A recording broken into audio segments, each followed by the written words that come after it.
जिसके कान हों वो सुन ले, जिसकी आंखें हों वो देख ले।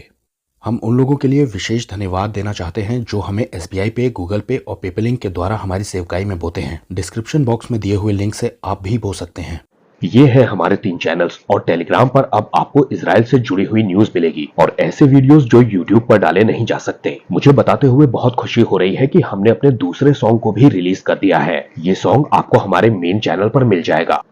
इजराइल के प्राइम मिनिस्टर नेतन्याहू ने जब से यूएन के सामने अपने प्लान को बताया है कि वो क्या चाहते हैं एशिया, मिडिल ईस्ट और सऊदी अरेबिया, इजराइल या फिर यूरोप को लेकर के, तब से एक बड़ी ही हलचल इस्लाम की दुनिया में मच गई है। अब बाइबल की टाइमलाइन के हिसाब से ऐसा समय शुरू हो रहा है जिसे यीशु मसीह ने कहा था कि तुम जंग और जंग की चर्चाएं सुनोगे। जी हाँ, Wars and rumours of Wars का टाइम शुरू हो गया है। अब जैसा मैंने पहले भी बताया है कि दुनिया अब 2 भागों में बंटती हुई दिखाई देगी आपको। अब ये तो आपको अच्छे से दिखाई दे गया होगा कि कौन से मजहब के लोग फिलिस्तीन के लोगों के साथ खड़े हुए हैं। इनका नारा है from river to sea Palestine will be free. अब पहले मैं आपको इसका मतलब समझा देता हूँ। ये कौन सी नदी और कौन से समुद्र को फ्री कराने की बात चल रही है। उसके लिए आपको इजराइल के नक्शे को समझने की बहुत ज्यादा जरूरत है। इसमें जिस नदी का नाम लिया जा रहा है यह है जॉर्डन रिवर यानी यर्दन नदी, और जिस समुद्र की बात हो रही है यह है मेडिटेरियन सी यानी कि भूमध्य सागर, जो कि गाजा से लगा हुआ है। अब ये जो 2 हिस्से हैं हरे रंग से दिए हैं, वेस्ट बैंक और फिर गाजा, यहीं पर फिलिस्तीनी रहते हैं और इसके बीच के हिस्से को यानी कि इजराइल देश को ही फ्री कराना चाहते हैं, अपने कब्जे में लेना चाहते हैं मुस्लिम्स। और गाजा की तरफ से इसका पूरा जिम्मा हमास नाम के आतंकवादी संगठन ने लिया हुआ है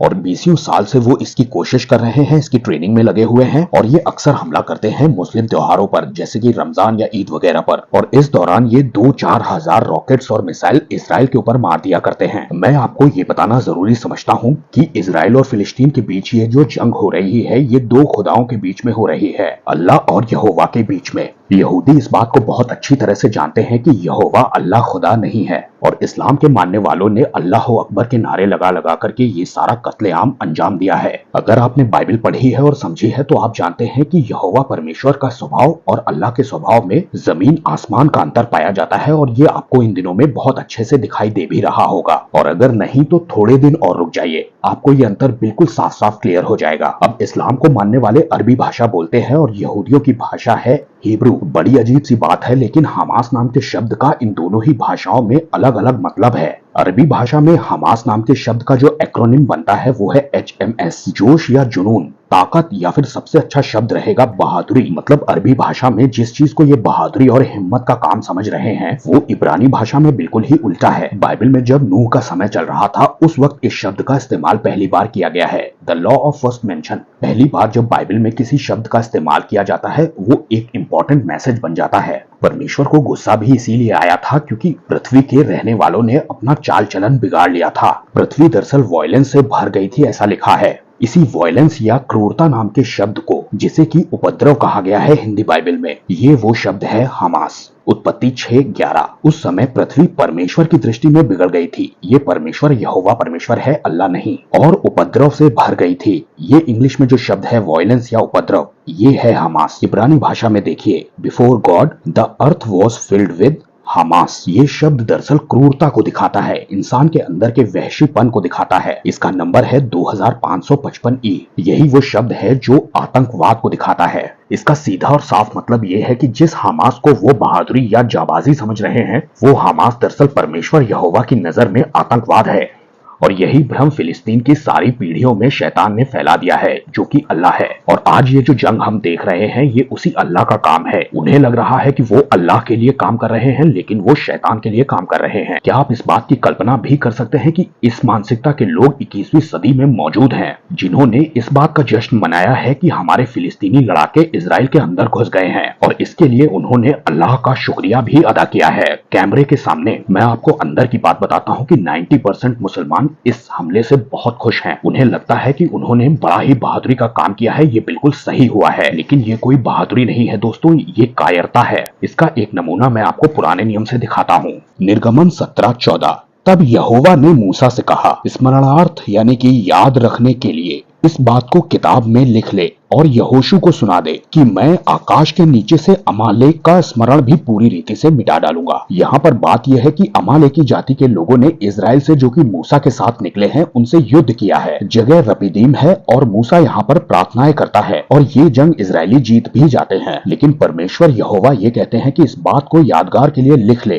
कि मैं अमालेकी जाति को पूरी रीति से खत्म कर दूंगा। अब इतनी बड़ी भी क्या बात हो गई है कि परमेश्वर ने कहा कि मैं इनको पूरी रीति से खत्म कर दूंगा। ये बात व्यवस्था विवरण 25:17 में लिखी है। स्मरण रख कि जब तू मिस्र से निकलकर आ रहा था तब अमालेक ने तुझसे रास्ते में क्या किया, अर्थात उनको खुदा का डर नहीं था। इस कारण उसने जब तू रास्ते में थका मांदा था तब तुझ पर चढ़ाई करके जितने निर्बल होने के कारण सबके पीछे थे उन सबों को उसने मारा था। आगे लिखा है, इसलिए जब तेरा परमेश्वर तुझे उस देश में यानी कि कनान देश में जो वो तेरा भाग करके तेरे अधिकार में कर देता है, तुझे चारों ओर के सारे शत्रुओं से विश्राम दे, तब अमालेक का नाम धरती पर से मिटा डालना और तुम इस बात को मत भूलना। मैं आपको जानकारी देना चाहता हूँ कि एक काफिले में सबसे पीछे कौन चलता है? थके हारे लोग, औरतें, बूढ़े, बच्चे और ऐसे लोग जो चल फिर नहीं सकते, अपंग है। इजरायलियों में तो कोई बीमार नहीं था, लेकिन हाँ प्रेग्नेंट औरतें हो सकती हैं। और ऐसे लोगों को पीछे से हमला करके अमालेक के लोगों ने मारा था। और इस बात से परमेश्वर इतना नाराज हुआ कि उसने कहा कि मैं इनका स्मरण भी पूरी रीति से पृथ्वी से मिटा डालूंगा। दोस्तों, ये हमास कुछ और नहीं है, ये अमालेक की ही आत्मा है। मैं आपको बताता हूँ कि मैं ऐसा कह क्यों रहा हूँ, लेकिन उससे पहले मैं आपसे एक सवाल पूछता हूँ।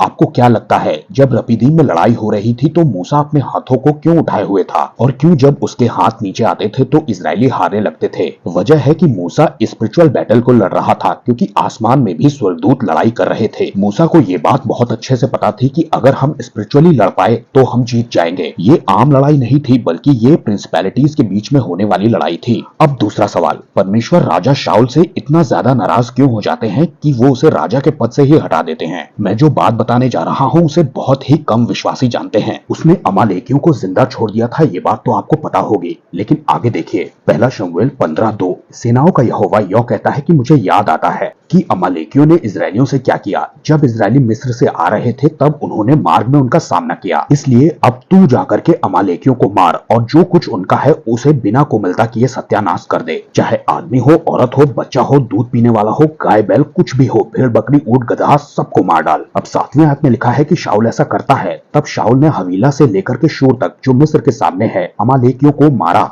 और उनके राजा अमालेकी अगाग को जिंदा पकड़ लिया और उसकी सब प्रजा को तलवार से सत्यानाश कर डाला। लेकिन आगाग पर और अच्छी से अच्छी भेड़ बकरियों, गाय बैलों, मोटे पशुओं और मेमनों और जो कुछ अच्छा था उन पर शाऊल ने और उसकी प्रजा ने कोमलता की और उन्हें सत्यानाश करना नहीं चाहा, परंतु जो कुछ तुच्छ और निकम्मा था उसको उन्होंने सत्यानाश किया। दरअसल यहाँ पर उन्होंने उसकी प्रजा के कुछ लोगों को जिंदा भी छोड़ा होगा, तभी आगाग का वंश आगे अच्छी तरह से चला है और वो एस्तर की किताब में दिखाई देता है हामान के रूप में। पहला शमूएल 15:10 में लिखा है, तब यहोवा का वचन शमूएल के पास पहुंचा कि मैं शाऊल को राजा बनाने से पछताता हूँ, क्योंकि उसने मेरे पीछे चलना छोड़ दिया और मेरी आज्ञाओं का पालन नहीं किया। परमेश्वर इसलिए नाराज है क्योंकि जो डिग्री परमेश्वर ने की है आत्मिक रेल में उस प्रिंसिपैलिटी को दंड देने के लिए, उसका समय शाऊल ने टाल दिया है अपने लालच और अपनी बेवकूफी की वजह से। ये जो प्रिंसिपैलिटी देशों के ऊपर काम करती हैं, अमालेक के पीछे यही आत्मा थी और अब उसका जजमेंट परमेश्वर ने ठहरा दिया था। वो समय भी आ पहुंचा था और शाऊल की उस बेवकूफी की वजह से वो प्रिंसिपैलिटी जो एंटी सेमिटिज्म की आत्मा में काम करती है, यहूदियों से नफरत करती है, उनके वंश का सत्यानाश करना चाहती है, वो तब से लेकर आज तक खुली घूम रही है इस्लाम के रूप में। इससे कोई भी फर्क नहीं पड़ता है कि वो किसे इन्फ्लुएंस कर रही है यहाँ पृथ्वी पर, चाहे अमालेकी हो, चाहे हमान हो, हिटलर हो या फिर हमास हो।